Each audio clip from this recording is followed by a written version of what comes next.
જય માતા ખેડૂત મિત્રો, આજે તારીખ 22 એપ્રિલ 2025 આજની સવારની હવામાન અપડેટની અંદર માહિતી મેળવીએ તો આજે 22 તારીખથી 27 તારીખ સુધીની આગાહીની ચર્ચા કરીશું, જેમાં ગુજરાતનું હવામાન કેવું જોવા મળશે, તાપમાનમાં 2 થી 3 ડિગ્રીનો વધારો થાય તેવી સંભાવના દેખાઈ રહી છે.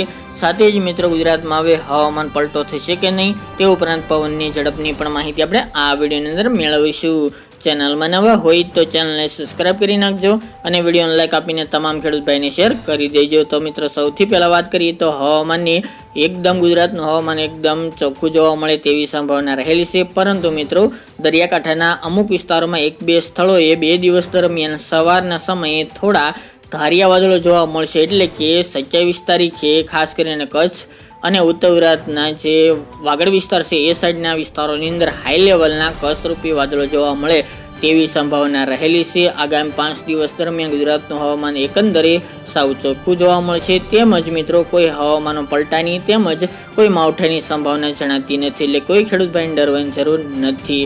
બાકી રહી મિત્રો પવનની વાત, તો પવનની ગતિની વાત કરવામાં આવે તો શરૂઆતના દિવસોમાં રેગ્યુલર પવનની ગતિ 10 થી લઈને 20 કિલોમીટર પ્રતિ કલાકની જોવા મળશે, જ્યારે મિત્રો ઝટકાના પવન 35 કિલોમીટર સુધીની ઝડપે ફૂંકાય તેવી સંભાવના છે. જ્યારે આગાહીના પાછળના દિવસોમાં ઝટકાના પવનની ગતિમાં વધારો થઈ શકે છે અને 45 કિલોમીટર પ્રતિ કલાકની ઝડપ સુધી પવનો ફૂંકાઈ શકે છે.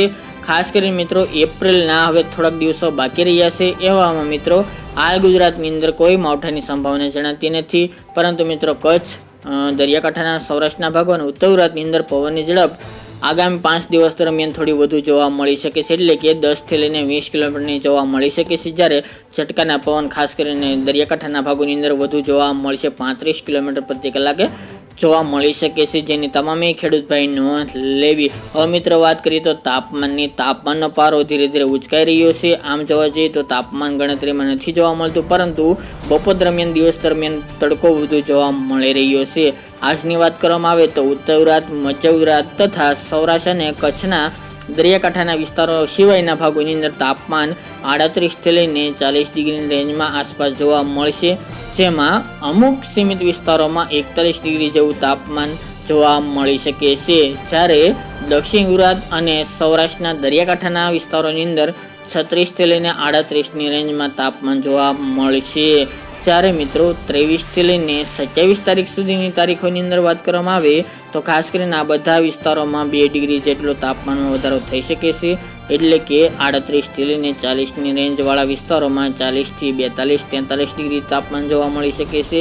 સાથે જ મિત્રો 36 થી 38ની રેન્જવાળા વિસ્તારની અંદર 40 ડિગ્રી સેલ્સિયસ સુધી સૌથી ઊંચું તાપમાન જોવા મળશે. હમણાં મિત્રો આગામી દિવસમાં કોઈ હીટવેવની સંભાવના જણાતી નથી.